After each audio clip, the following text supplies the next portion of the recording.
Well, the Clippers have lost, I believe, five straight, I think. No, six straight now. We dropped to 3-8. Um, yeah, man. It's all bad. It's all bad. The day didn't start off too good. I'm over here chilling at work, making calls for sales, and all of a sudden we get the news, breaking news coming out of the thing in the afternoon. Bradley Beal done for the season because he needs to have surgery on his hip. Add in the fact, more insult to injury, Nikola Jokic drops 55 on our asses tonight. The only thing positive about tonight is, hey, Kobe Sanders gave us some solid minutes. Jordan Miller gave us some solid minutes too. Oh, we got a young guy showing today. And those were probably the dudes that realistically kept us in the game. And a little bit of Zoo. A little bit of Zoo. But outside of that was all we got. All we got. Who would have thought, playing the young guys would actually work because you need to see what they got.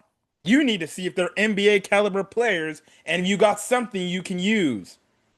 Who would have thought when you tap into your bench or your young players, maybe it actually helps. And maybe you don't have to trade all these freaking assets away because you can just trust in the young players and actually develop them in real serious NBA minutes so we can actually see what we got for the future. Shocking how Kobe Sanders and Jordan Miller come in and they immediately make an impact. Now, again, it's just one game for them. They got to go out there consistently and continue to play on a high level like that. Now, Kobe Miller, I think he's got an actual contract with the Clippers. Jordan Miller's got a two-way contract. Hopefully, he can earn an actual contract. But we'll see, man. We'll see. We will see. What else do I need to say about this fucking team? Nothing else. That's why you got no intro, you got no outro. It's just straight video. Because I don't care. Because that's how much I had, the Clippers don't really give a crap. Why should I care about editing my video for my intro, my outro, right? Who cares? This team is cooked. This team is cooked. It's over before it even started. And realistically, it's looking like, to be honest, we probably should have just never traded for John Collins. We should have just ran back the same exact team. Because at least for that logic, guess what? You'd still have a more competitive team. You probably have the same exact team, just a little bit older, but you get my point. See, this is what I was telling people in the off season, bro. This is what I was telling people in the off season. I kept saying, for everybody that kept bringing it up, oh, we had 60 wins last year. Why are you being such a hater? Why are you doing all this? 60 wins was a participation trophy last year. It's great. You had 60 wins last year. Fantastic stat. Guess what? It still amounted to a first round exit for us. Nothing changed. Nothing at all changed. You could have beaten the Denver Nuggets in that series because let's just be honest. We should have beat them, but you didn't. Because your dumbass coach decides in a critical game 4 to not play a defensive lineup and allow an alley-oop to Aaron Gordon, and that basically did you in. On top of it, you never really won any other games at Denver outside of the Kawhi Leonard, freaking nuclear game. But outside of that, like nothing happened. No difference has happened. It's the exact same shit we've been seeing. And that's why I continue to say those 60 wins meant nothing for this year. And you can say, oh, we're a better team than we were last year. On paper, we look like it. But when you go on and you watch the games, we're definitely not better than last year's team. Last year's team would wax this year's team in a heartbeat. It's embarrassing, man. Embarrassing. Where do I go? Do I talk about the game or do I talk about Bradley Beal? You know what? I'll talk about the game because that's the most recent. Then I'll get into the Bradley Beal bullshit and then whatever the bullshit Ty Lue and Lawrence L. Frank fucking spews in their press conferences. But hey, what do I know? It's not like I'm a complete smartass at basketball. But again, maybe I need to start taking the approach of dime dropper completely and just watch the games like I just don't give a shit. I don't care. I'm just ready for it to end. And when it ends, it is. And, not just let this get me down. Albeit my Angels suck, at least their coaching hires seem good. My Chicago Bears, I don't know what they're going to be looking like this next stretch because they got some tough games, but shit, whether they lose the next 4 games, I just hope they're entertaining.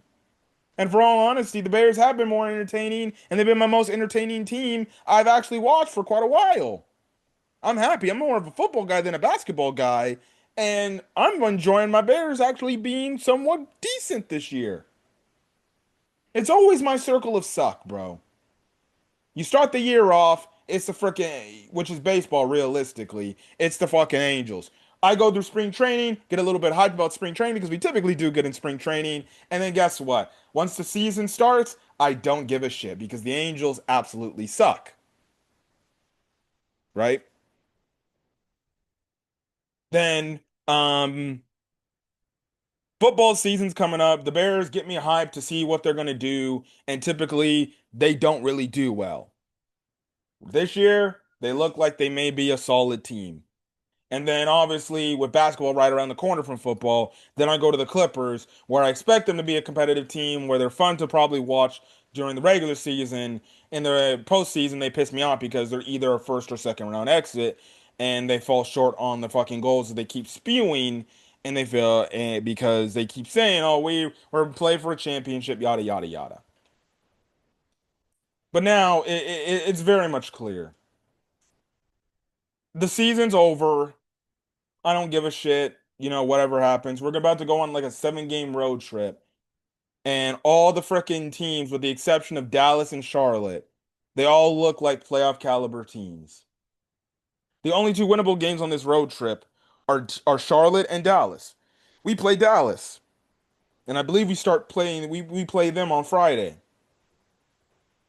And then after that, a few games after that, we play Charlotte. But listen, man, I know Dallas has been bad too, and they've just fired Nico Harrison. Why can't we fire Lawrence Frank and Ty Lue? We fired their GM got fired. Why can't we fire our GM? I know freaking Lawrence Frank is the president of basketball operations, but he's essentially the GM. He's the guy that makes the moves. He's the one out there in the press conferences. Not the Clippers GM. I don't know whoever the Clippers GM is. That dude's only in title. Lawrence Frank is the real GM of this team. So the Clippers game, they lose again to the Denver Nuggets, and they flat out get embarrassed again. They get blown out. Jokic drops 55 on their heads. Look, the only bright spots of this game, at first I thought it was going to be Zoo because it looked like he was getting on early. The only issue I had was some aspects of his defense because I've just felt like he was just letting Jokic get whatever he wanted. He didn't play too aggressive defense. Offensively, I thought they managed to. He played a lot better. It was probably his best offensive game he's had in a very long time. But outside of that, like realistically, the only surprising thing was the young players. When the first check-in started, I see Kobe Brown on the screen. I was like, Kobe Brown playing. I mean, Kobe Brown, Kobe Sanders. My bad. Um, Kobe Sanders and okay, all right. And then they move the ball around and they give it to him. He's a wide open three. He makes it. I'm like, oh. And then he made splashes in another three, and I'm like, huh? I'm just like, Kobe Sanders. What the hell? Oh my goodness. Great stuff. Great stuff. Now, Kobe Sanders fouled out. He has to be better about the fouls. He can't do that. You can't draw too many fouls, right? You gotta make sure you're not, getting yourself into foul trouble. So I thought he played a solid game today. Nothing I can be mad about. He gave you 9 points. He gave you some energy in that second quarter, and much needed energy. He was realistically the reason why we got back in the game and we started taking the lead in the second quarter. His running mate in Jordan Miller, who's on a two-way contract, a guy that we waived before the season even started, before training camp even started, or before summer league started, and then they found a way because no other team picked him up. They found a way to bring him back, and shit, he gave us a crisp 22 points. He was hitting his spot up threes. He did his thing. Now, he also did have this effect like the last time where he came out, he had a solid game, and then, he did have some solid games after that, but then after a while, you saw his production start to drop and he wasn't as good. Mostly because teams probably figured out what to do against him on film. So hopefully this go around, when he gets more minutes, because Ty Lue did, I guess, confirm in the post-game press conference today, that the young players will be getting more run. So it's now up to Kobe Sanders and Jordan Miller and any other young player that gets the opportunity to adjust to what teams are giving them and honestly just take advantage of the opportunity. When you have an open shot, you got to make it. When you're basically out there and you have a chance to help the bench unit, you got to go out there, you got to make an impact, whether that's defensively or whether that's offensively. You got to do something. Because if you're not doing anything, well, guess what? It's going to be right back to the bench for you guys, and then you're going to be banished to Shadow Realm. But again, like I said, I like what I saw today. Again, it's one game, but I like what I saw from Jordan Miller and Kobe Sanders. And this is what I'm talking about. You need to get more of the young players. You need to see more of what the young players can do. So then, guess what? You can see what they got inside and what you have inside. And maybe the draft picks where I'm talking about, Lawrence Frank is making terrible picks. Maybe these are actually good diamonds in the rough. Solid role players that maybe you develop nicely and they actually develop and take their time, developing. Maybe one of these diamond in the rough players, maybe they become something special. Like what can hurt? What can hurt? So, that's the whole thing there, right? Now, I did not like the fact that Max Christie or Cam Christie didn't play in this game at all. I would like to have him run. He definitely deserves more minutes than Batum. I'll tell you that. I don't give a shit, man. I'd rather play Yannick over Brook Lopez, dude. Absolutely embarrassing stuff. Chris Dunn didn't have a good game tonight. He got himself into early foul trouble because he couldn't keep his hands to himself. But then again, some of the refs calls were bullshit again. We had that Natalie Sago referee. Every time she referees her games, bro. I don't know if again, you can call me conspiracy theory, but it's like the way she refs is like as she's got money on the opposite team other than the Clippers. But when she refs against the Clippers, she always is a negative for us. It's like she hates us, bro. She never refs her game. Every time she refs a game for us, it's always a negative. She always calls fouls on us. She never gives us anything. And legitimately, she's just an actual terrible official out there. So I don't know why the NBA keeps giving us Natalie Sago all the time. Every time I see her and I see that face of hers, I'm like, bro, it's Natalie Sago, bro. She's not pro Clippers, bro. It's like she hates us. I don't know. But Chris Dunn, he didn't play good today. John Collins, for people who need to be reminded, we traded Norman Powell for John Collins.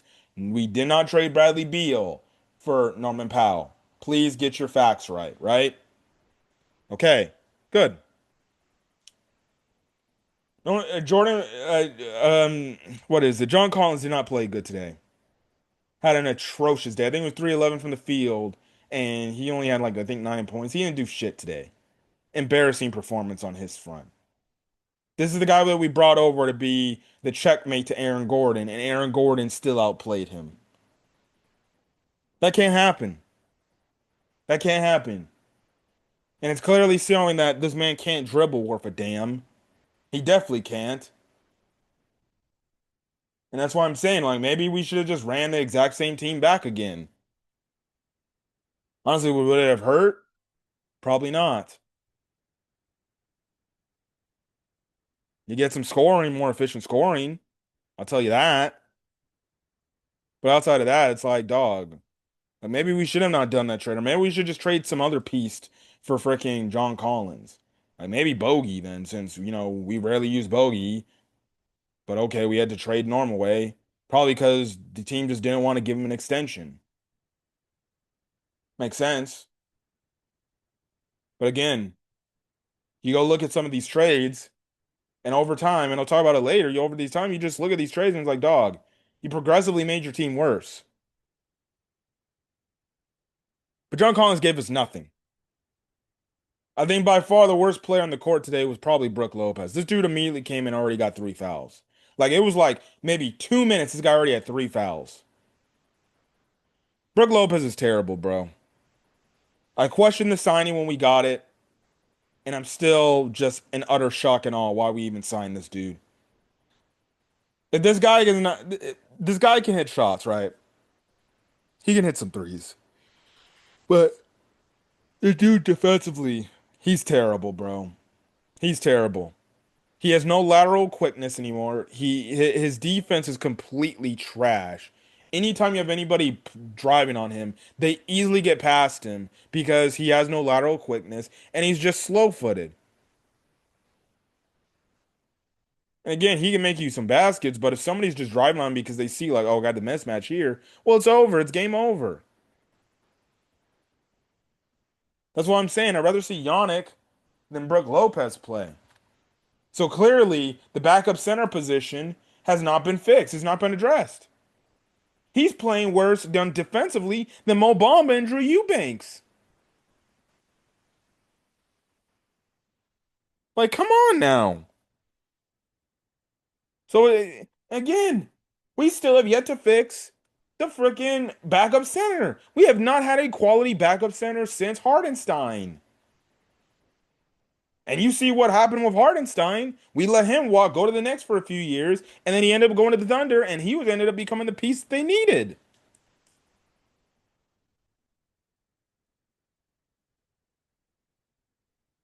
But outside of that, nobody else played good. Batum wasn't good tonight. Harden wasn't good tonight. Outside of the young players and a little bit of Zoo, that's it. Nobody was good today. Embarrassing. And that's what led to the Clippers. It doesn't help that Jokic dropped 55. I know I was in a Clipper space earlier, and they said, "Oh well, who cares, dog? I don't care if it's Jokic, bro. He's on the second half of back to back. He should not be dropping 50 on your asses. It's even more of an insult to injury where the dude comes back in and the game's clearly over. He comes back in, he's still playing minutes, and I'm like, dude, come on now. If that isn't some sort of unsportsmanlike issue right there, then I don't know what that shit is. But it's embarrassing, man. It's embarrassing. I said what I needed to say, right? So this morning or this afternoon, we got the news that Bradley Beal is out for the season due to a hip injury and he will need to be having surgery. Shocker. When you go sign an injury-prone player, he gets injured. But to be honest, it's not like anything changes. Like the dude, Bradley Beal was absolutely god awful. Absolutely god awful.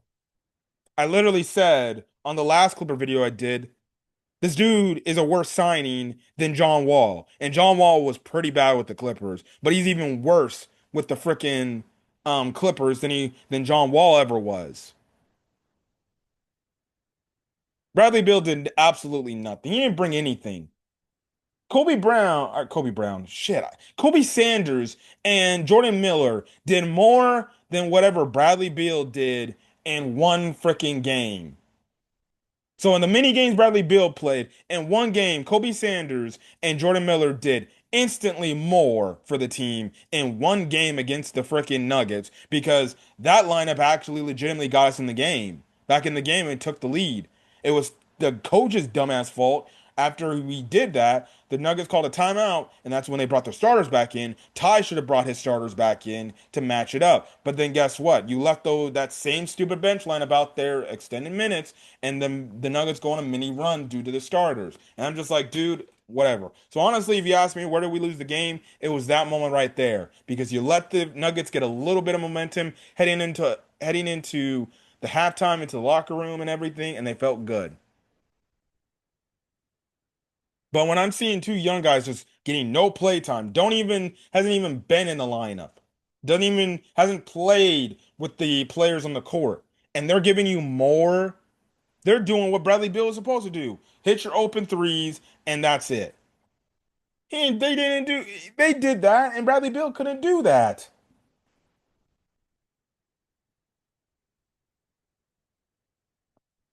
Bradley Beal's injury just goes to show you further. We need to stop investing in injury-prone players.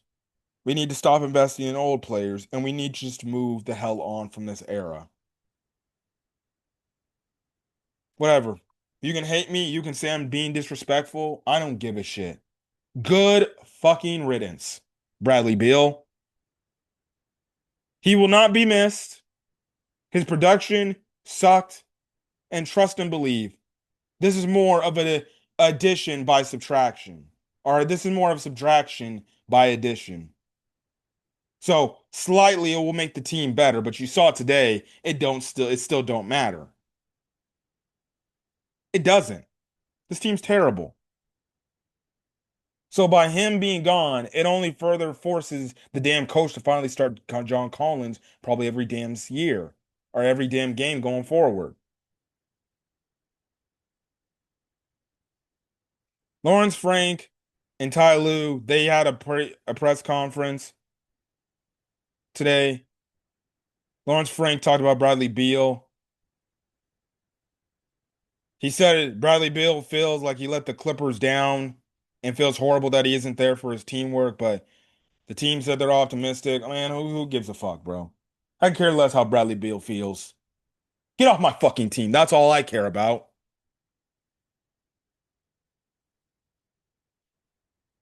And then Lawrence Frank added, "Oh, we're looking forward to having him here next year." I hope not. I hope not. He needs to retire. That's what he needs to do. I don't want him on this team next year. He's just taking up a wasted spot. If it was me, I'd telling him, "We're paying for your insurance, thank you, but you're being cut." That's what I'd tell him. That's what I'd tell him. And then this dude, Lawrence Frank, man. So he talks about the Kawhi stuff because the reporter asked about Kawhi. He basically says that he's making good progress. And he'll be going on the road trip, and the Clippers will have a better feel about his availability next week. He's not even confirmed or doesn't have a set target date to come back. So he's gone for this foreseeable future. And again, like I said in the last Clipper video, he's taking his 3 month hiatus. Now, apparently he had an ankle sprain, and then we find out today he had a foot sprain.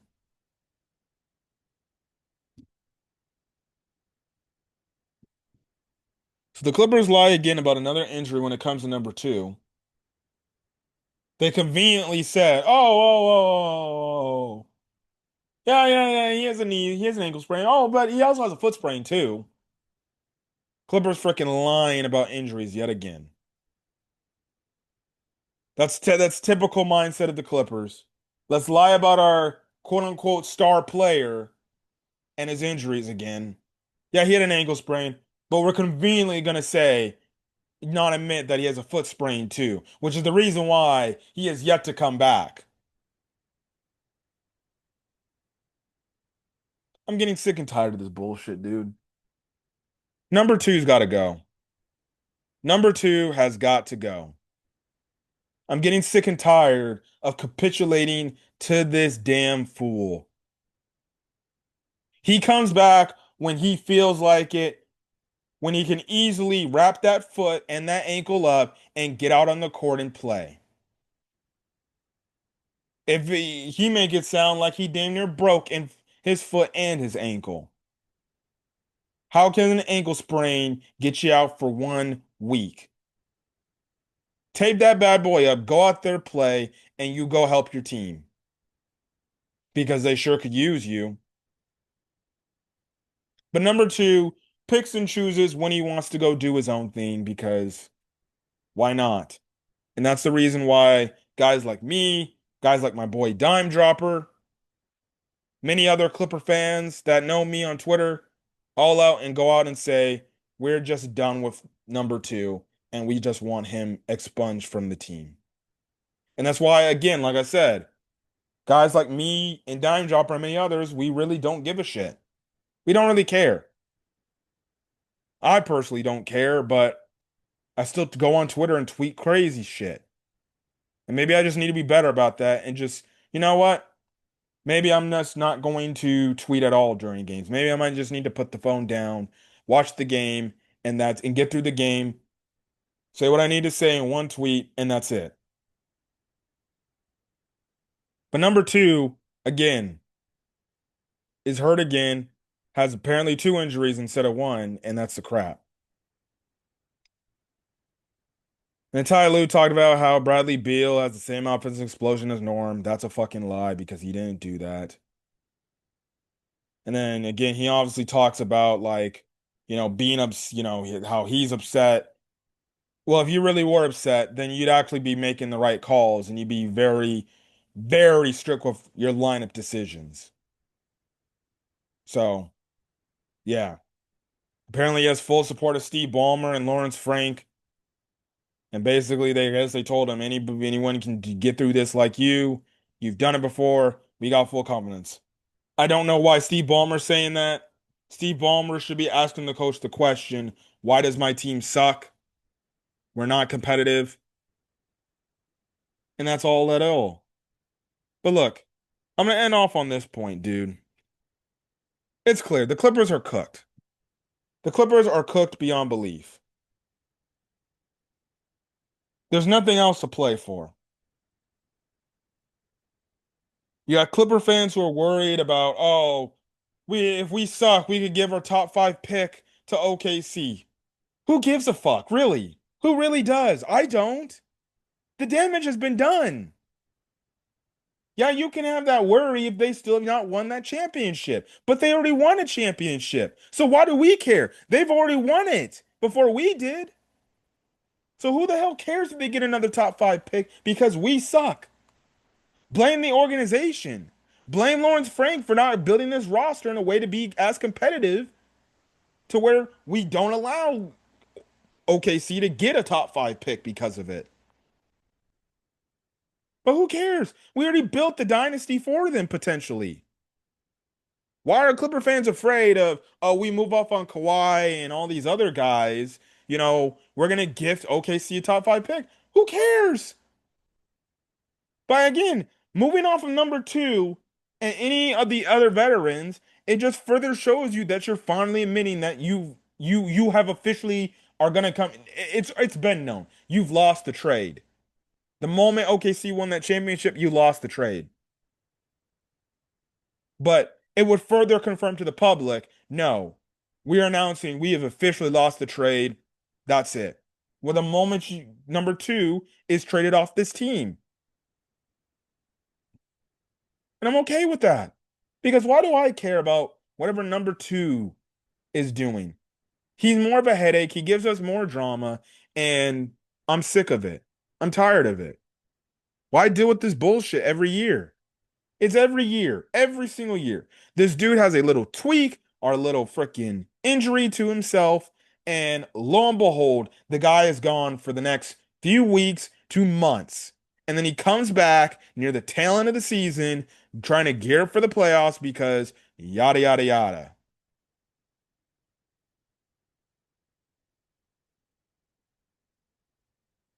And I'm getting sick of it. I'm tired of it, bro. It's the same old shit.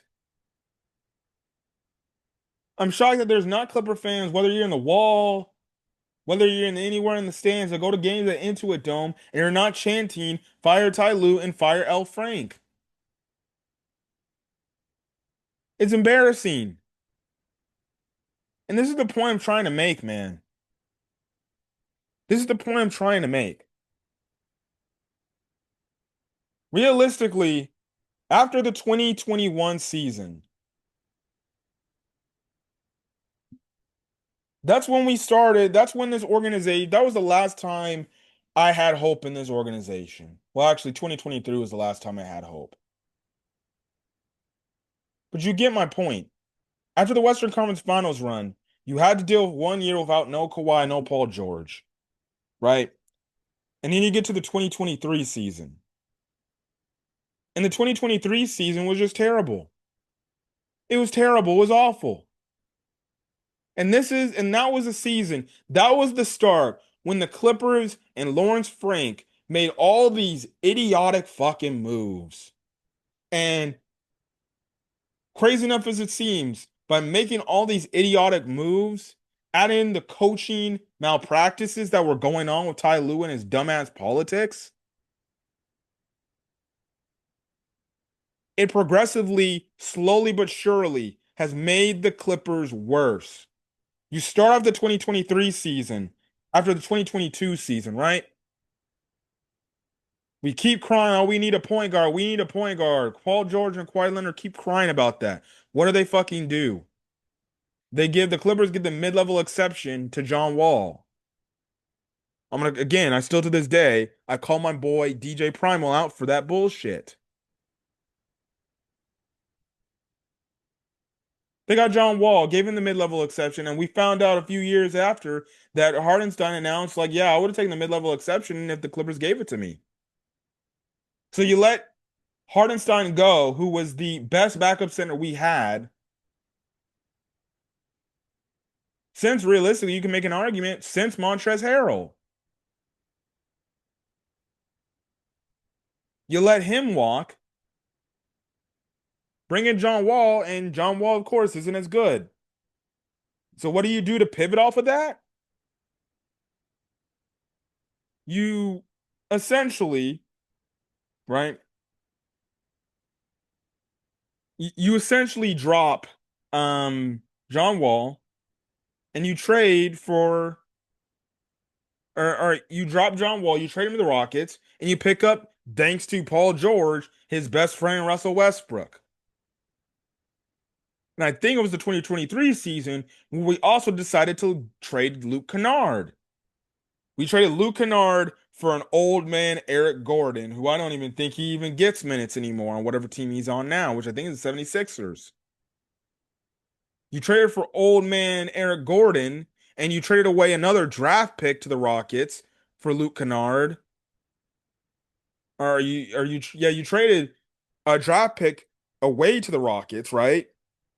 You give him away, and guess what? That draft pick ended up going being I forgot the player, which I think frick. I know his first name started with Cam, right? I forgot what it was, right? But you get my point. You did that dumb move and you took away your knockdown three-point shooter. Luke Kennard was a knockdown three-point shooter, and he was a player that was misutilized by Ty Lue. He would not play him some nights, and other nights he would play him. He wouldn't play him strictly because he just wasn't shooting the ball enough. And for whatever reason, Luke Kennard would always be in the damn doghouse with the damn coach. And there was no trust there. So you traded him away like he was nothing just to go get an old player. And that's when it really started to change. This is when we started to just go after old player after old player after old player instead of getting young players after young players after young players to build around whatever he had left of Kawhi and Paul George. Because they were getting older. And plus, they were injury prone. The following season, you go out there and you make a trade for James Harden. You blow up your fucking depth to do that by trading away Batum, Robert Covington, and you blew that whole operation up to go get James Harden. And on top of it, you gave them another pick. Oh, and then you got PJ Tucker too. Two other old players. Albeit James Harden was efficient, PJ Tucker is an old player past his prime. He was getting no minutes in Philadelphia. And he played a few games, and guess what? Ty Lue took him out of the rotation because he sucked because he was old.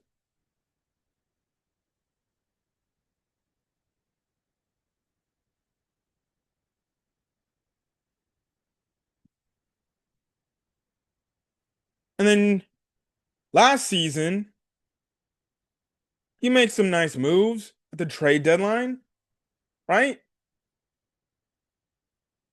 Right? You trade away Terrence Mann, somebody you can consider the heart and soul of the Clippers, right? You can go back to 2021. You traded away Lou Williams for Rajon Rondo.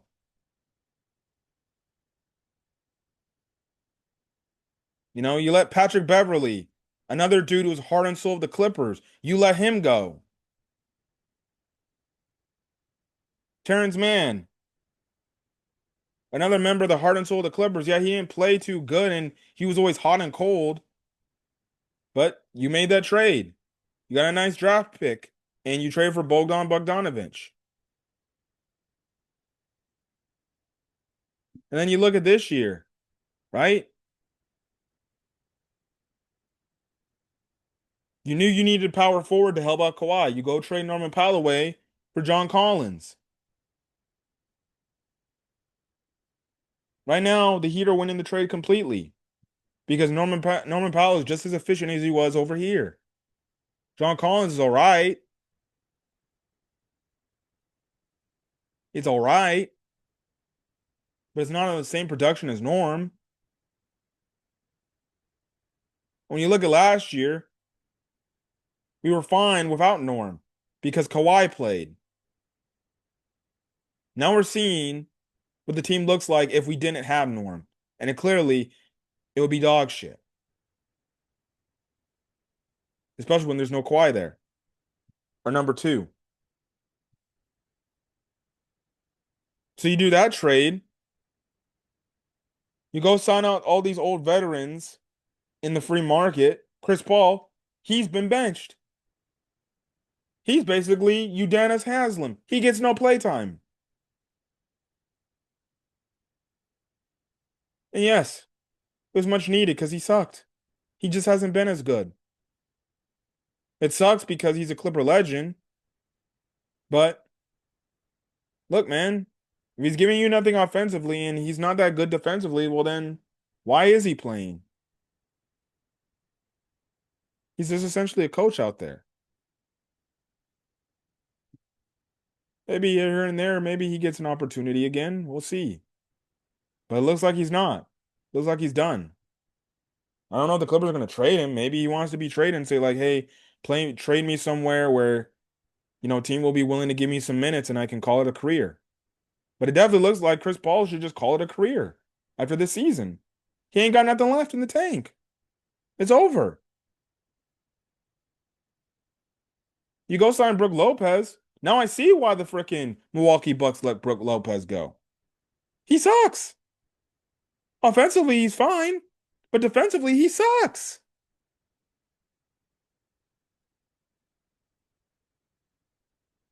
And you go out there and you pick up Bradley Beal, an injury-prone dude, just as injury-prone as Kawhi. And guess what? He's done for the season.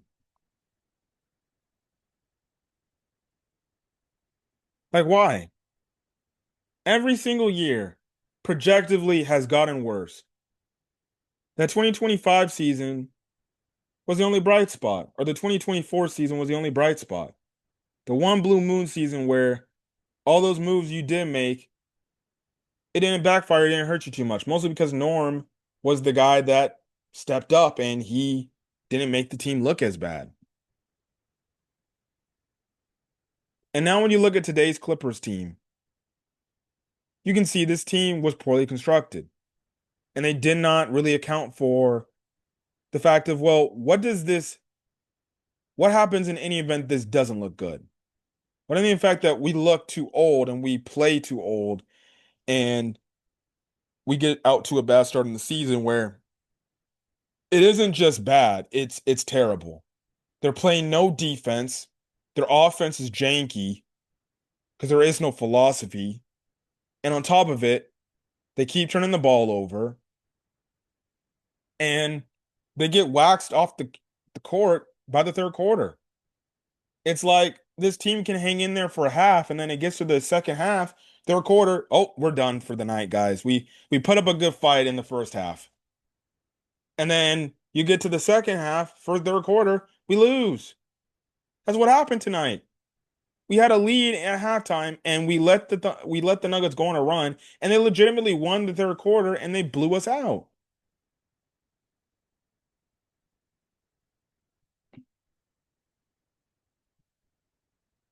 This team's cooked, dude.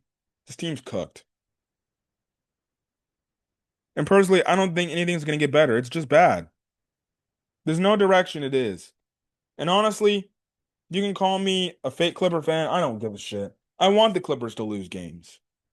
The more we lose, the faster that maybe we actually get change. And maybe actually, just maybe, by losing more games than winning more games, maybe this creates the necessary change. And maybe this creates the necessary wake up for this idiotic organization with these idiots in place in this organization to finally realize we fucked up. It's time to move on. We need to go in a different direction, and we need to go in a direction that will help the franchise into the future. And that's blowing it up. Plain and simple. Lawrence Frank, if he's not fired, has to go into Steve Ballmer's office and convince him, be like, hey, man, I know you say you want to be a competitive team every year, but right now we're not competitive and it's not going to get better. We have to finally move off on number two. He's created too much baggage for you with this aspiration scandal. He's creating too much baggage for a coaching staff with the fact that this guy cannot stay healthy. And we got reporters that keep asking, whether it's me at the podium or Ty at the podium, about when is he coming back? When is he coming back? What is the update?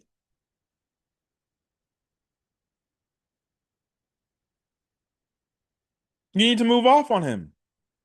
I don't care. See, Clipper fans go out there and say he got no value. He's got some value. He's got some value. Personally, if you ask me, I trade him for cash considerations. That's how bad I want him off the team. But I think he can fetch you a second round pick. Maybe you catch a team dumb enough that actually believes and says, you know what? Let's get the last bit of number two out. And maybe they'll give you a first round pick. With the way Harden's played, you definitely can get a first round pick for Harden. I guarantee you some team would be willing to give you at least one first round pick for Harden. Or if not, you take the next best available, which is multiple second round picks. You take that. Maybe you think about trading Zoo, see what his market has to offer. If a team's willing to give you a first round pick for him, I don't care who it is. You take that offer because you need a first round pick. I don't care what type of first round pick it is. You need it. Any other player that's willing to give you picks. What team is willing to give you picks for Batum? A team willing to do that? If they're willing to take a pick for Batum, give you a second round pick, you do it. I don't care about the loyalty. I don't care if you piss off Batum. You tell Batum, hey man, it's not working. We really love you, but we're gonna have to trade you again. We're gonna look at the market. We're gonna see if we can maybe get a pick for you, and you can end your career somewhere else. Right? And I would like that for him to happen. Only veteran guy I could see maybe staying is maybe Chris Paul. Maybe you keep him, and if this is his last year, you just keep him and let him retire as a Clipper. You trade Derrick Jones Jr., see what you can get for him. He's a solid player. I bet you some teams will give you some picks for him. Maybe you trade Chris Dunn. Some team with the way he played, you just blow it all up. I personally fire Ty Lue. You have Brian Shaw be the interim head coach for the time being, and then you remove all the other Ty Lue coaches on the coaching staff, and you just freaking bring in a new coaching staff. Plain and simple. Plain and simple. That's what you do. Because What's the point in waiting around and dealing with this bullshit? It's all for nothing. Just blow it up, end it off, start a new era, start something new. Because then I can actually have some hope. Like I said, I'd rather see a team lose but be competitive all the time. And we're playing young guys and we're going in a different direction. And then when you're ready to make that big splash, make it count. You know, if you draft a homegrown player that you're really high on and you believe can be something, don't trade him. Learn from your mistakes with Shea. We traded a top 10 NBA player because we were desperate to win a championship. And we're no, actually, no, let me rephrase that. We were desperate to stop Kawhi number two from going over to the Lakers. When you look at that now, you don't do that trade. And you should have did your due diligence. If this dude was asking, oh, well, I need another star to come here, then you just be like, dude, trust and believe us. This Shea Gilgeous-Alexander kid, he's going to turn into something special. Give it a year. Give it a year. Give it a few years. Come with us, sign with us. We know you want to be here. And again, I don't give a crap. I think Kawhi just played our bluff because he knew if I can get these guys to agree to my demands, because I know they're desperate to want me, I can just play their fiddle, and say, oh, well, I'm either going back to Toronto, I'm going to the other team. That's what he did. That's what him and Uncle Dennis did. They played the Lawrence Frank and Steve Ballmer like fiddles.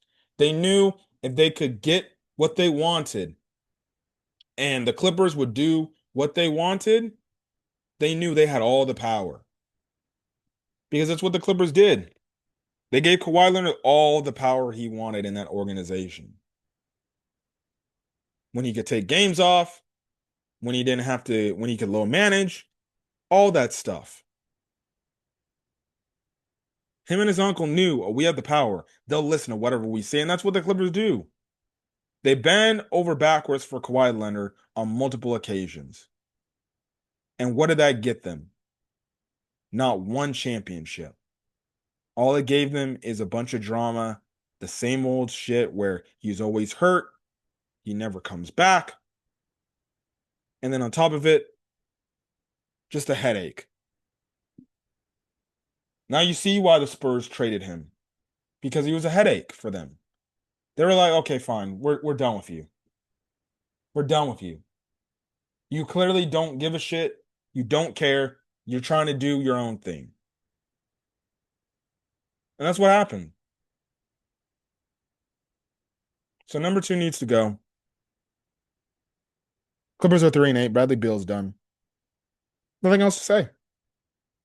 Nothing else to say. It sucks that I have to watch this team on a nightly basis, but again, like I said, the good thing is the more they lose,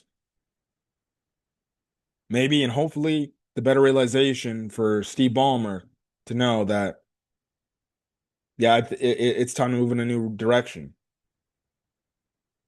Steve Ballmer knew it was time to move in a new direction when he had to move off on Lob City. And maybe some of that had to do with the fact that Chris Paul said he wanted out. And he said, please, could you just trade me? Because I think I've gotten as far as I could here. And it's up to Steve Ballmer, really, for him to pull the plug.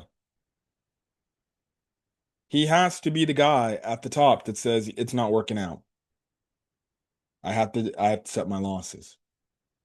And personally, for him, I would hope he would move off on number two. All the drama that number two is giving him, especially this aspiration stuff. His aspiration stuff should have been the breaking straw for him. Where, okay, now I'm getting sick and tired of having to capitulate to number two. He paid this whole thing painted me as the bad guy. But we'll see. But that's just my thoughts on the Clippers. I'm gonna get out of here, guys. If you guys like the video, leave a like. Put in the comment section your thoughts.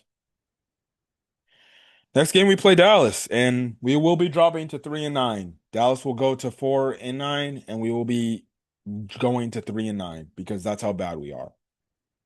But that's all I gotta say. Catch you guys in the next video. I will catch you guys later. Feeling guys. Peace.